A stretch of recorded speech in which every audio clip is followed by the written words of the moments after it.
53 برس کی عمر میں آپ نے مکہ سے مدینہ کی ہجرت فرمائی اور 10 برس آپ نے مدینہ میں قیام فرمایا۔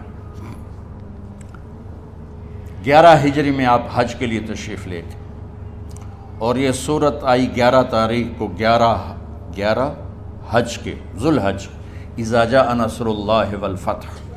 اس میں اشارہ تھا کہ میرے نبی آپ کا مشن مکمل ہو چکا ہے، اب آپ ہمارے پاس آنے کی تیاری فرمائیں۔ 29 محرم صفر 29 صفر عصر کی نماز کے بعد ایک جنازہ تھا۔ اس جنازے کو پڑھانے کے بعد اس کو دفن کے لیے آپ جنت البقیع تشریف لے گئے۔ وہاں سے واپس ہونے لگے تو سر درد اٹھا اور وہ درد ایک دم بڑھنا شروع ہوا، اور اس دن باری حضرت عائشہ کے گھر کی تھی، تو آپ گھر میں تشریف لاتے لاتے درد کے ساتھ بخار، تیز درد، تیز بخار، اور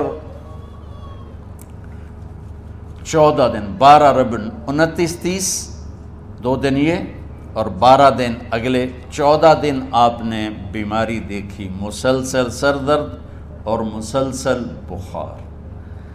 اور روزانہ آپ جب گھر بدلتے، اس وقت 9 بیویاں زندہ تھیں، تو آپ پوچھتے کل کس کی باری ہے، کل کس کی باری ہے؟ جی میمونہ کی ہے۔ اگلا دن کل کس کی باری؟ جی حفصہ کی ہے۔ کل کس کی باری ہے؟ ام سلمہ کی ہے۔ تو بیگمات نے اس سے سمجھا کہ اللہ کے نبی یہ چاہتے ہیں کہ میں بیماری کے دن عائشہ کے پاس گزاروں، ورنہ آپ کو تو خود پتہ ہے کل کس کی باری ہے، پرسوں کس کی باری ہے، ترسوں کس کی باری ہے۔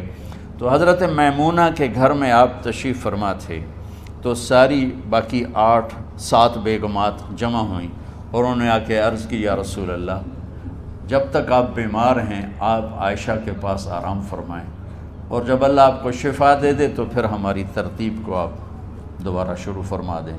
تو آپ نے سب کا شکریہ ادا کیا، علی اور عباس کو بلایا، ان کے کندھوں پہ آپ نے یوں ہاتھ رکھے اور آپ کے پاؤں یوں زمین پہ لگ رہے، آپ پورا پاؤں نہیں لگا پا رہے تھے کمزوری سے، یہ پوزیشن تھی اس طرح۔ اور یہ پیر کا دن تھا، آپ حضرت عائشہ کے گھر میں داخل ہوئے اور اگلے پیر کو حضرت عائشہ کے گھر میں آپ اپنے اللہ کے پاس چلے گئے۔ آخری ہفتہ آپ نے حضرت عائشہ کے گھر میں گزارا۔ صحابہ ملاقات کے لیے حاضر ہوئے تو آپ ان کو دیکھ کے رونے لگے اور فرمایا کہ میں تمہیں اللہ کے سپرد کرتا ہوں، اللہ تمہاری حفاظت کرے، اللہ تمہارا ساتھی ہو، آواکم اللہ، حفظکم اللہ، نصرکم اللہ، بہت دعائیں دی۔ آپ کے جانے میں 5 دن باقی تھے تو آپ نے فرمایا مجھے 7 کنوؤں کے پانی سے غسل کرواؤ۔ تو 7 کنوؤں سے پانی لایا گیا مشکیزوں میں بھر کے۔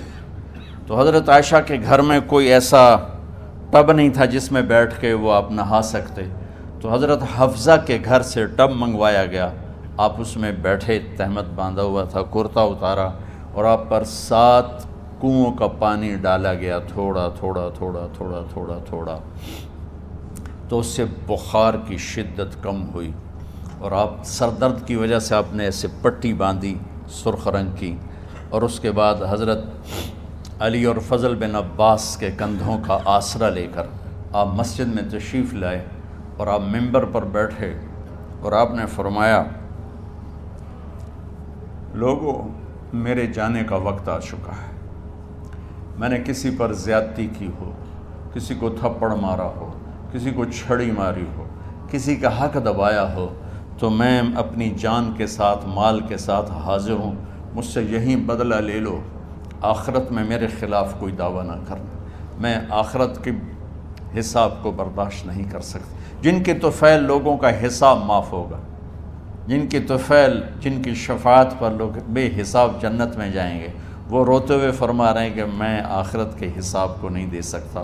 تو سارے صحابہ رونے لگے، لیکن آپ اپنی بات کو دہراتے رہے، کوئی بھی نہیں اٹھا۔ تو آپ نے ظہر کی نماز پڑھائی، ظہر کے بعد پھر ممبر پر آئے اور فرمایا کہ لوگو یہیں مجھ سے حساب کتاب کر لو، آگے نہ کرنا،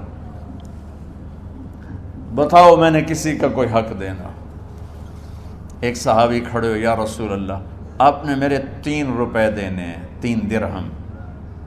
تو آپ نے فرمایا دینے ہوں گے ضرور، پر مجھے یاد نہیں، بتاؤ کہ کس طرح دینے ہیں؟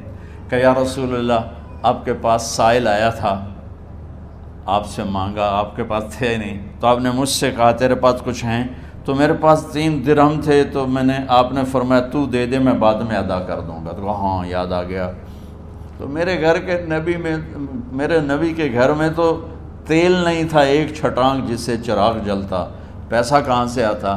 تو آپ کے سامنے آپ کے کزن فضل بن عباس کھڑے تھے، آپ نے فرمایا فضل میرا قرضہ ذمے لیتے ہو؟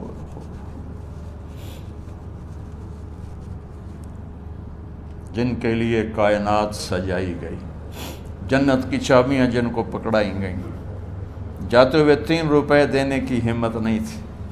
کہا فضل میرا قرضہ ذمے لیتے ہو؟ کہا جی یا رسول میں اپنے ذمے لیتا ہوں۔ کہا اس سے لے لینا۔ آپ گھر تشریف لے گئے، نماز کے لیے آتے تھے، پڑھاتے تھے۔ جمعرات کو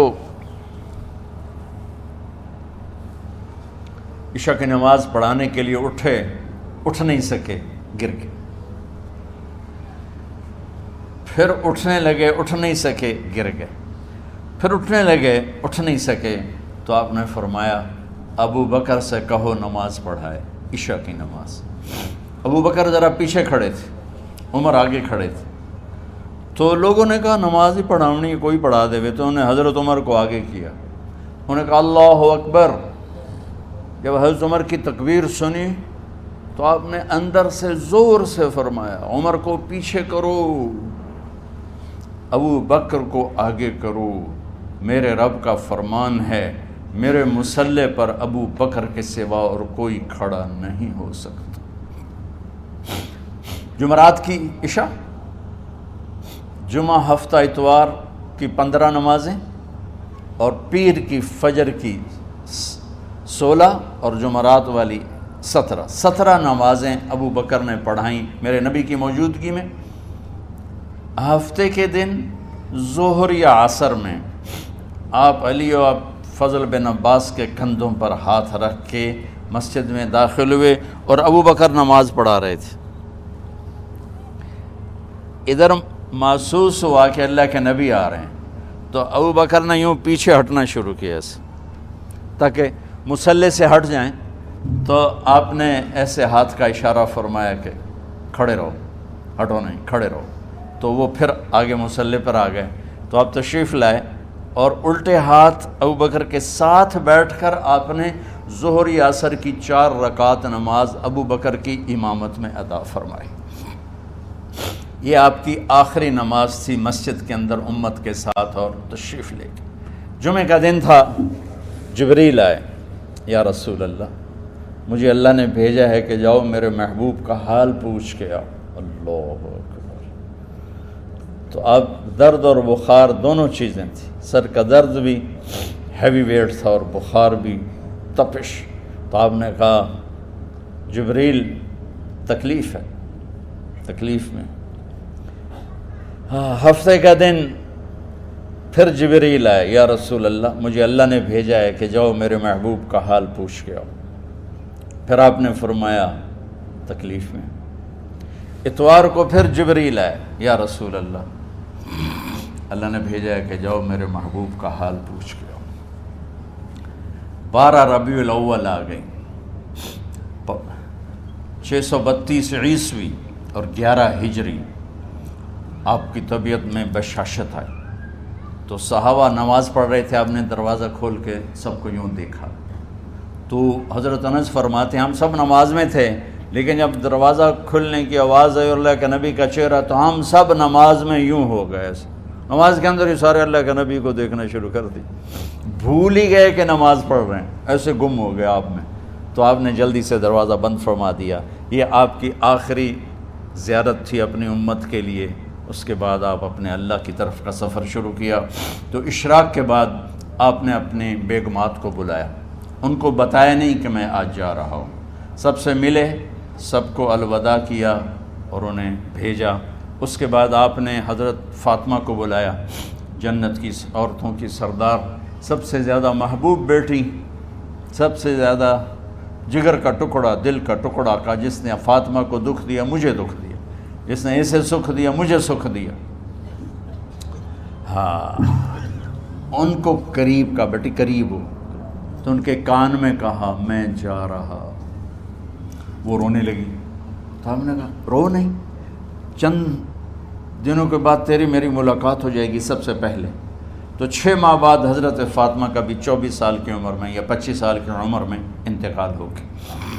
ان کو رخصت فرمایا، پھر آپ نے داماد مولا علی کو بلایا، ان کا سر اپنی گود میں رکھا اور ان کے سر پہ اور کمر پہ ہاتھ پھیرتے رہے اور ان کو دعائیں دیتے رہے۔ آہستہ آہستہ تھی، آواز اونچی نہیں تھی، پست آواز تھی، اور یوں سر پہ کمر پہ، سر پہ کمر پہ، اور دعائیں دے رہے ہیں۔ ان کو رخصت فرمایا، آخر میں اپنے جگر کے ٹکڑے حسن اور حسین کو بلایا، جو ہی سینے سے لگایا آنسو شروع ہو گئے۔ بیویوں کو رخصت کیا، خاموش، بیٹی کو رخصت کیا، خاموش، داماد کو رخصت کیا، خاموش، جو ہی بچوں کو سینے سے لگایا تو آپ کے آنسو نکلنا شروع ہو گئے کہ ایک زہر میں تڑپ تڑپ کے مرے، ایک کا سر کٹ کے نیزے پہ چڑھا۔ میرے نبی آگے آنے والے زمانے میں دیکھ رہے تھے کہ میرے بچوں کے ساتھ کیا ہونے والا ہے، اس پر آپ بے قرار ہو کر روئے، بولے کچھ نہیں، ان کو بھی رخصت فرما دی۔ جب وہ چلے گئے تو جبریل آ گئے، یا رسول اللہ، باہر ملک الموت دروازے پر کھڑا ہے، اندر آنے کی اجازت چاہتا۔ تو آپ نے فرمایا آ جائے، میں نے کب روکا؟ تو ملک الموت اندر آیا، ایک فرشتہ اور بھی تھا، کہا السلام علیکہ یا رسول اللہ، یا رسول اللہ میں آپ کو سلام پیش کرتا ہوں، میں نے کبھی کسی کو سلام نہیں کیا۔ آپ کے رب نے فرمایا جب جاؤ تو اجازت لے کے جانا، بن اجازت اندر نہ جانا، میں کبھی کسی سے اجازت نہیں لیتا۔ اللہ تعالیٰ نے فرمایا آنا چاہیں تو لے آنا، رہنا چاہیں تو چھوڑ کے آ جانا، یہ اختیار اللہ نے کبھی کسی کو نہیں دیا، آپ پہلی اور آخری ہستی۔ تو آپ نے فرمایا اگر میں اجازت دے دوں تو میری جان نکالو گے؟ کہا جی نکالو، میں تو اللہ کے امر کا پابند۔ تو آپ نے جبریل سے پوچھا کیا کہتے ہو، تم کیا کہتے ہو؟ جبریل نے کہا یا رسول اللہ، اللہ آپ کی ملاقات کے شوق۔ میرے بھائی بہنوں، اللہ سے یہ دعا کیا کرو یا اللہ ایسی موت دے جب جانے کا وقت ہے تو ہماری ملاقات کے شوق میں ہو۔ ایک صحابی کا انتقال ہوا، آپ نے ان کی قبر پہ جا کے یہ دعا کی، یا اللہ طلحہ جب تیری بارگاہ میں پیش ہو تو اسے دیکھ کے مسکرائے، یہ تجھے دیکھ کے مسکرائے، سارے دکھ درد دور ہو جائیں گے۔ تو جبریل بولے یا رسول اللہ، اللہ آپ کی ملاقات کے شوق میں۔ آپ نے فرمایا جاؤ اللہ سے پوچھ کے آؤ میرے بعد میری امت کے ساتھ کیا کرے گا، جاؤ پوچھ کے آؤ حسن حسین کے ساتھ کیا کرے گا۔ یہ پوچھنا، ہر کوئی اپنے بچوں کو یاد کرتا، مرنے والے بچوں کو یاد کر، بچے میلاد۔ میرے والد اچانک ہارٹ اٹیک میں فوت ہو گئے تو ہماری بہنیں موجود نہیں تھیں، میری 2 بہنیں، تو میرے والد بار بار کہتے میری دھیاں مینوں ملا دیو، میری دھیاں مینوں ملا دیو۔ اور میرے نبی نے کہا میری امت کا مجھے بتاؤ پہلے کیا کرو گے۔ حسن حسین کا نہیں کہا، جن کو ذبح ہوتے بھی دیکھا، زہر میں تڑپتے بھی دیکھا۔ واہ یا رسول اللہ، آپ نے کیا وفا کی اور ہم نے کیا صلہ دی، سارے خنجر انہی کے سینے میں ہی اتار دیے، ہر تیر کھینچ کے آپ کے جگر کے پار کیا، ہر نافرمانی کا ٹھیکہ لے لیا۔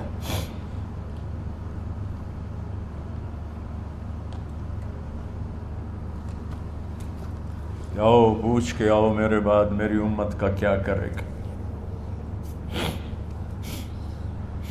تو جبریل جا کر پیغام لائے کہ اللہ تعالیٰ فرما رہے ہیں ہم آپ کی امت کو تنہا نہیں چھوڑیں گے. میرے رب کی عزت کی قسم خواتین و حضرات، میرے رب کی عزت کی قسم، میرے نبی یہ بات نہ اٹھاتے تو کوئی ہم میں خنزیر بنتا، کوئی بندر ہو جاتا، کوئی کتا ہو جاتا، کوئی سانپ بچھو بن جاتا. اس کملی والے پہ درود و سلام پڑھو جس نے اولاد کو پیچھے کر کے تمہیں اللہ سے مانگا. جب تک اللہ نے یہ نہیں کہا کہ آپ کی امت کے بارے میں راضی کر دوں گا، آپ نے فیصلہ نہیں کیا کہ چلو ملک الموت اللہ کی تقدیر کو پورا کر. اور جاتے ہوئے 2 نصیحتیں فرمائیں، وہ بھی بچوں کے لیے نہیں، بیویوں کے لیے نہیں، امت کے لیے. الصلاۃ وما ملکت ایمانکم، اے میری امت نماز نہ چھوڑنا، نوکروں سے اچھا سلوک کر، حقوق اللہ نماز، حقوق العباد غریب لوگ کا فرمایا غریبوں پہ ترس کھانا، اپنے نوکر ملازم غلاموں پہ ترس کھانا، اور نماز نہ چھوڑنا، نماز نہ چھوڑنا، نماز نہ چھوڑنا، نماز آخری الفاظ سے نماز نہ چھوڑنا، نماز نہ چھوڑنا، نماز نہ چھوڑنا. اور اب حضرت عائشہ کے سینے پر اس طرح نیم دراز تھے. حضرت عائشہ یوں سیدھا بیٹھی ہوئی تھی. اب فرمایا کل مجھے فخر حاصل ہے، مات فی سحری و نحری، میرے نبی نے میری گردن اور سینے کے درمیان اللہ کو جان پیش کی. آپ اس طرح نیم دراز تھے. تو تھوڑی دیر پہلے عبد الرحمن بن عوف آئے، آپ کے عبد الرحمن بن ابو بکر آئے، آپ کے ہاتھ میں تازہ مسواک تھا. تو آپ مسواک بہت فرماتے تھے. تو آپ اتنے کمزور ہو چکے تھے کہ بولا نہیں جا رہا تھا. تو آپ کی نظریں مسواک پہ ٹک گئیں، دیکھے جا رہے ہیں، مسواک کو دیکھے جا رہے ہیں. حضرت عائشہ نے محسوس کیا کہ نظریں مسواک پر ہیں. تو کہا یا رسول اللہ اب مسواک کرنا چاہتے ہیں. تو آپ نے تو حضرت عائشہ نے اب بھائی سے لے کر وہ لکڑی اور اپنے منہ میں چبائی اور آپ کے منہ میں اس طرح کر کے خود چلائی. کہا میں وہ خوش قسمت ہوں جس کا لعاب آخری غذا تھی جو میرے نبی کے منہ میں گیا، وہ حضرت ام عائشہ کا لعاب مبارک تھا. اور پھر اس کے بعد اگلا یہ سارا واقعہ ہوا. تو آپ نے کہا الصلاۃ وما ملکت ایمانکم، ایک نماز نہ چھوڑنا، ایک اپنے نوکر نوکرانی غلاموں سے اچھا سلوک کرنا، اور پھر اللہم الرفیق الاعلی، یا اللہ بلا لے. جب آپ نے اعلان کیا کہ چلو تقدیر کو پورا کرو، تو جبریل بھی غمگین ہو کر کہنے لگے یا رسول اللہ پھر میرا بھی آج دنیا میں آخری دن ہے، آج کے بعد میں بھی کبھی اس دنیا میں لوٹ کے نہیں آؤں گا، یعنی وحی کے ساتھ. آپ کی آنکھیں بند ہوئیں. حضرت عائشہ رضی اللہ تعالیٰ عنہ کی چیخ نکلی تو ساری بیگمات دوڑی دوڑی آئیں. تو آپ کی منزل پوری ہو چکی تھی. تو آپ کو لٹایا گیا اور چادر ڈال دی گئی. ابو بکر رضی اللہ تعالیٰ عنہ اپنی دوسری بیگم کے پاس گئے تھے عوالی، 3-4 میل پتہ چلا. تو وہاں سے گھوڑے پر وہ دوڑتے ہوئے آئے اور آ کر آپ کے ماتھے سے چہرے سے کپڑا ہٹایا اور آپ کے ماتھے پر بوسہ لیا. تو آپ کے آنسو ماتھے پر گرے. کوا و نبیہ و خلیلہ و صفیہ، ہائے میرا نبی، ہائے میرا دوست، ہائے میرا خلیل، ہائے میرا جگر. کہ یا رسول اللہ آج کے بعد آپ کوئی دکھ نہیں دیکھیں. جب آپ درد سے بے قرار تھے اور بی بی فاطمہ رضی اللہ تعالیٰ عنہ ساتھ بیٹھی تھیں، تو آپ کی بے قراری کو دیکھ کر وہ رونے لگی کہ ہائے میرے ابا کا درد، ہائے میرے ابا کا درد. تو میرے نبی نے کہا ما علی ابی کی کرب بعد اليوم، بیٹھی آج تیرے باپ کے دکھ کا آخری دن ہے، آج کے بعد کوئی دکھ نہیں دیکھیں گے. تو صدیق نے کہا آپ آج کے بعد کوئی دکھ نہیں دیکھیں گے. اب تشریف لے گئے مسجد میں. تو کوہرام مچا ہوا تھا، کچھ گمسم تھے، اور عمر رضی اللہ عنہ تلوار اٹھائے ہوئے تھے. جو کہے گا اللہ کا نبی فوت ہوگا میں سر اڑا دوں گا، وہ فوت نہیں ہوئے، وہ اللہ کے پاس گئے. ایک جنونی کیفیت پیدا ہوگی، وہ واپس آئیں گے، سارے کفار سے جہاد کریں گے. تو ابو بکر ممبر پر آئے، کہا عمر بیٹھ جاؤ. عمر کہنے لگے نہیں بیٹھتا، انکار نہیں بیٹھتا، اور تلوار ایسے. سبحان اللہ، واہ صدیق واہ. آپ نے ممبر پہ کھڑے ہو کر، کیا سونے سے بھی لکھے جائیں تو کم ہے، قیمت اس سے زیادہ ہے. میرے صدیق نے کہا لوگو من کان یعبد محمدا فإن محمدا قد مات، جو محمد کی پوجا کرتے تھے تو آج محمد کو اللہ نے موت دی تھی۔ ومن کان یعبد اللہ فإن اللہ حی لا یموت، اور جو اللہ کی پوجا کرنے والے ہیں وہ یاد رکھو ان کا اللہ زندہ ہے، موت سے پاک۔ پھر آپ نے اِنَّکَ مَیِّتٌ وَإِنَّهُمْ مَیِّتُونَ، میرے محبوب آپ کو بھی موت آئے گی اور ان سب کو موت آئے گی۔ حضرت عمر فرماتے ہیں جب میں نے یہ آیت سنی تو میں یوں نہیں گرا، ایسے گرا سیدھا، ٹانگوں سے جان نکل گئی تو یوں گرے ایسے یوں، اور کہنے لگے مجھے یقین ہو گیا کہ موت آ گئی اور اللہ کے نبی ہمیں چھوڑ کے چلے گئے۔ غسل کون دے، کیسے دے؟ اہل بیت نے غسل دینا تھا۔ آپ کے کپڑے اتار کے غسل دیا جائے یا جو آپ نے کپڑے پہنے ہیں اسی میں غسل دیا جائے تو پریشان ہے، کیا کیا جائے؟ سب پہ اونگ طاری ہو گئی، ایک دم سب کو نیند آئی اور غیب سے آواز آئی کہ ہمارے نبی کو کپڑوں سمیت غسل دیا جائے۔ آپ کے بدن مبارک سے کپڑا نہیں اتارا، کوئی اتارے نہیں، تو اس آواز پر سارے بیدار ہوئے۔ تو حضرت عباس، فضل بن عباس، شقران آپ کے غلام، اور اسامہ بن زید اور علی بن ابی طالب آپ کو غسل دینے والے تھے۔ حضرت علی آپ پر پانی ڈال رہے تھے اور فضل بن عباس جسم کو مل رہے تھے، اور حضرت علی ساتھ ساتھ روتے ہوئے یا رسول اللہ آپ نے ہی ہمیں صبر کا حکم دیا، اگر آپ ہمیں صبر کا نہ کہتے تو آج ہم دنیا کو رو کے دکھاتے، اور آج ہم دنیا کو اپنا غم دکھاتے کہ کس طرح غم کیا جاتا ہے۔ اور یا رسول اللہ آپ کے جانے پر وہ نقصان ہے جو قیامت تک نہ پہلے ہوا نہ بعد میں ہوگا کہ آپ کے بعد نبوت کا دروازہ بند ہو گیا۔ اس طرح پانی بھی ڈال رہے تھے اور روتے بھی جا رہے تھے، اور فضل بن عباس وہ آپ کے پہلو بدل کر ہاتھ مل رہے تھے، ہاتھوں سے مل رہے تھے۔ قبر کے کھودنے کا وقت آیا تو وہ لحد ہوتی ہے، کھڈا کھود کے پھر سائیڈ میں کھڈا کھودا جاتا ہے، اور ایک ہوتا اسٹریٹ جیسے ہمارے ہاں ڈال کے اوپر وہ سلیب ڈال دیتے ہیں، تو کیسے بنائی جائے؟ تو ابو طلحہ رضی اللہ تعالیٰ عنہ قبر بناتے تھے وہ والی لحد والی، تو فرمایا جو پہلے آ جائے گا نا وہی قبر تیار کر لے۔ تو ابو طلحہ پہلے آ گئے تو لحد والی قبر تیار کی گئی، اور آپ کے کفن دینے کے بعد وہی وہ سب چلے گئے۔ اس کے بعد باری باری اہل بیت، ان کی خواتین، ان کے بچے، پھر مہاجرین، ان کے خواتین، ان کے بچے، ان کے نوکر، پھر انصار، ان کی خواتین، ان کے بچے، ان کے نوکر۔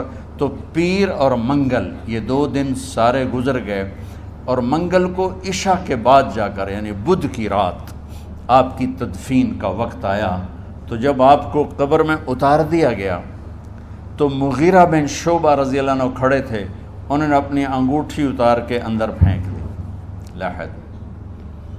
تو پھر کہنے لگے علی کہ میری انگوٹھی نیچے گر گئی ہے، اٹھا لوں۔ ایک بہانہ کیا نبی کو بوسہ لینے کا، انگوٹھی پھینک کر فرمانے لگے علی وہ میری انگوٹھی گر گئی ہے، اٹھا لوں۔ سب دیکھ رہے تھے کہ پڑی ہوئی کہاں اٹھا لو، تو انگوٹھی کیا اٹھانی تھی، نیچے جا کر اللہ کے نبی کو لپٹ کے اور دھاڑ دھاڑ رونا شروع کیا۔ سب صحابہ کی چیخیں نکال دی۔ انگوٹھی تو ایک بہانہ ہی تھا، آخری شخص جس کا جسم نبی کے جسم سے ٹچ ہوا وہ مغیرہ بن شعبہ ہے۔ تو پھر سب نے شور مچایا کہ باہر نکالو، باہر نکالو، باہر نکلو۔ باہر نکلے تو اینٹیں لگائی گئیں، پھر مٹی ڈالی گئی۔